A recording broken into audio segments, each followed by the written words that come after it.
franchement, ce Portugal, ils ont des bons noms sur le papier, ils ont des bons noms, mais ils n'aiment pas le risque. En fait, c'est ça, ils n'aiment pas le risque.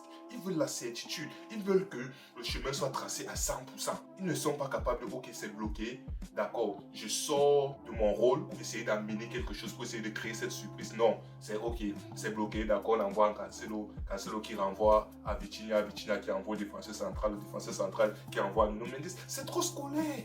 C'est trop scolaire, c'est trop. On sait que A, dès que A la balle, il envoie à B, dès que B la balle, il envoie à C. Parfois, il faut casser les lignes, parfois, il faut tenter des trucs. Ce Portugal est trop prévisible. En fait, c'est ça, c'est trop prévisible.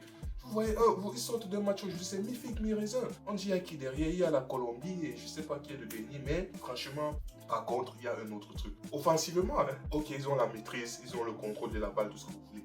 Mais défensivement, ce milieu de terrain, c'est parce que les Congolais, ce sont les Congolais. Vous voyez, ils sont forts, ils ont fait un très bon match, mais ce sont les Congolais. Ils auraient pu être plus tranchants, ils auraient pu vraiment faire mal à cette équipe du Portugal s'ils avaient vraiment exploité leur contre-attaque. Parce qu'en phase de contre-attaque, quand le Portugal n'a pas la balle en phase de contre-attaque, ce milieu de terrain est inexistant. Combien de fois on a vu 2 touches de balle, 2 passes, les attaquants congolais étaient en position pour aller marquer. Le milieu de terrain, donc 2 passes à sauter le milieu de terrain parce qu'il n'y a personne. Tu as l'impression qu'il y a une cassure. C'est la défense d'un côté et tout le reste de l'autre côté. Au milieu, là, il n'y a rien. C'est le vide total. Combien de fois on a vu les Bakambu? Combien de fois on a vu Bakambu prendre la balle tout seul? Il n'y a personne. Combien de fois on a vu Luisa? Combien de fois on a vu Elie là? Il était. C'est-à-dire qu'il y a les espaces à un niveau. Je te dis, défensivement, cette équipe portugaise fait peur. Face à une équipe clinique qui maîtrise ses armes, si je peux dire ça comme ça.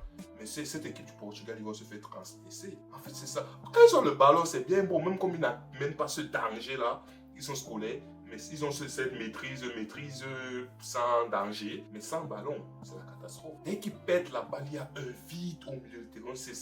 Waouh, quelle horreur.